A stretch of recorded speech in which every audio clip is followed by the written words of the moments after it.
Hello, I'm Jordan Biordi, a writer here at CG Mag, and today I want to talk a little bit about video game movie adaptations. Video games have long been at odds with the film industry. It's a peculiar thing that in an industry that constantly tries to replicate Hollywood, video games have never been able to find a way to make it work on the big screen. Which is understandable. How do you adapt an interactive medium to a non-interactive medium? You lose a lot of things in the translations, and in some cases, it works.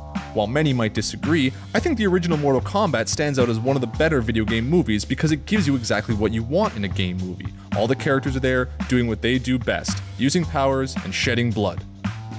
Resident Evil Apocalypse is another example of a standout video game movie. Unlike the first film that felt like, to me, a lazy attempt to cash in on the Resident Evil brand, Resident Evil Apocalypse delivers the kind of video game movie fans would want. An action-heavy zombie movie set in Raccoon City featuring notable characters and enemies from the game.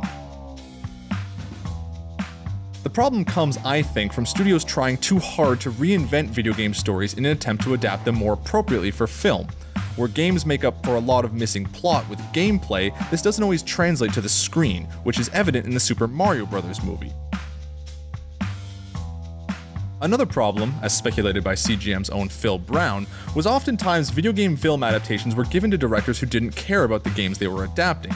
This can be seen with almost every video game movie made by Uwe Boll, who for whatever reason was given several notable game licenses such as Alone in the Dark, Blood Rain, Far Cry, and House of the Dead, and by exploiting German tax loopholes was able to turn a profit on these movies despite them being absolute garbage. It really seemed like video game movies would long be in the can, a seemingly inaccessible market, and some of the games that would be amazing film adaptations would never see the light of day. That was until very recently a trailer for the upcoming Ratchet Clank movie was released, and it looks awesome. It looked like the kind of movie DreamWorks or Pixar would make. And I think Ratchet Clank certainly lent itself very well to a movie adaptation. Its cutscenes were already silly and cartoony enough that if you strung them together, you could pass it for a Saturday morning game TV show. If nothing else, Ratchet Clank proves that video games can be adapted to movies with their cores intact. However, I can't help but wonder why more filmmakers don't approach game movies in this way. Playing through Donkey Kong Tropical Freeze, I saw no reason why that couldn't have worked as a movie, particularly with the levels Scorch and Torch, which basically had DK running through a savanna landscape that was catching fire.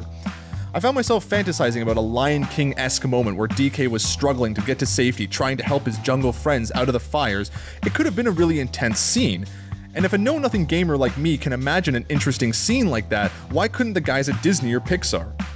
My hope is that the Ratchet & Clank movie will set a standard for letting video game movies just be movie versions of their games. There's no need to fill plots, pad for time, or adjust elements so they work better in movies.